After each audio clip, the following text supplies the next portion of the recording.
Hi everyone, welcome to the channel. In this session, I'm going to talk about the lesson called Subramania Bharathi. This one was written by E.R. Venkata Chalapati. Venkata Chalapati is an historian and a writer, translator based Mumbai, okay, Indian writer. He is a professor at Madras Institute of Development Studies in Chennai. He got his PhD in history from Jawaharlal Nehru University, New Delhi. He taught at several universities, including the University of Chicago and the National University of Singapore. There, he held the ICCR chair in Indian Studies from 2011 to 2012. He has written a work called Subramania Bharathi. In this work, Venkata Chalapati talks about Bharathi and he makes a comparison between Bharathi and Rabindranath Tagore. He concerns about Bharathi because Bharathi is such a powerful, famous poet in Tamil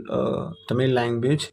He couldn't become popular. His fame couldn't go beyond Tamil Nadu, whereas Rabindranath Tagore was being spoken across the world. So he sees Bharathi as a popular poet, but still he couldn't go beyond Tamil Nadu. And of course, he wants to shed light on greatness of Bharathi as a Tamil poet and reformer, while also highlighting the reasons why his fame didn't go beyond the regional boundaries to achieve a global recognition like Rabindranath Tagore. He is not jealous about Rabindranath Tagore, but his concerns about like why Bharati couldn't go beyond the regional boundary. So the writer makes a comparison the two literary giants, both of whom were contemporaries, of course. He raises questions of why Bharati, despite his immense contribution to the Tamil literature, Indian nationalism, but didn't receive the global acclaim that Tagore has received. So the author begins by acknowledging Bharati's profound influence on Tamil literature and Tamil speaking community. Bharati was a poet of revolutionary idea who combined literary brilliance with the commitment to social reform. His works inspired Tamil masses with their fiery call, freedom and equality.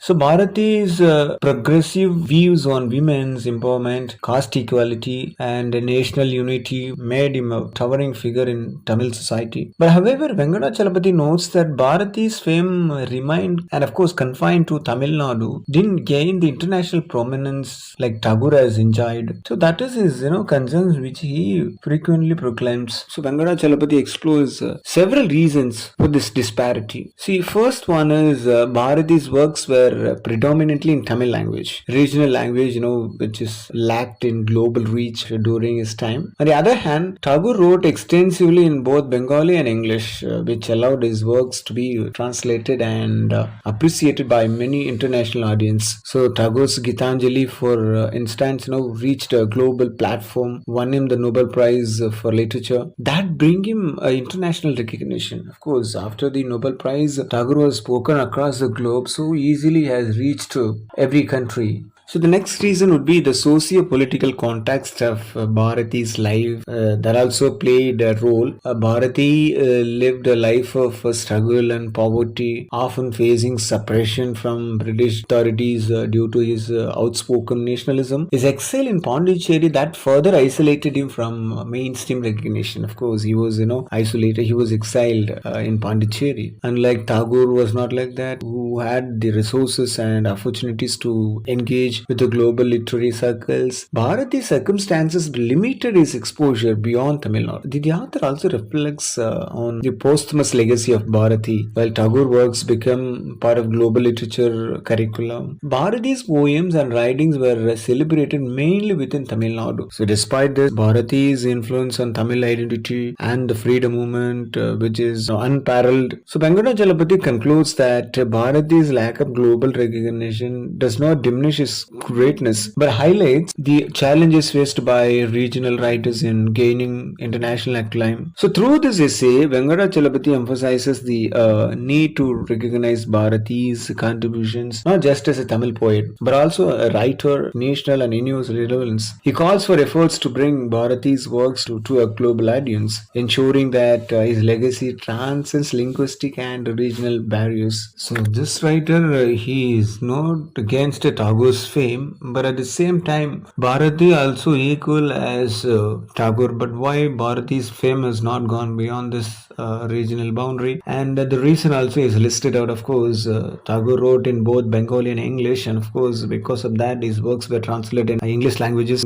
His works were identified, recognized. He was given, recognition. But Bharati confined within Tamil literature, though he was a revolutionist, he was, broad-minded, talks against the casteism, talks against the gender partiality, and he was talking for the women empowerment, women's equality. So that was the reasons that Venkata Chalapati is, listing out. And here, just that Bharati's fame has to reach across. His message is needed even today. Bharati has to be taken across the world. That is what he expects. So with this, we can stop for the day. Thanks for listening. Subscribe to the channel.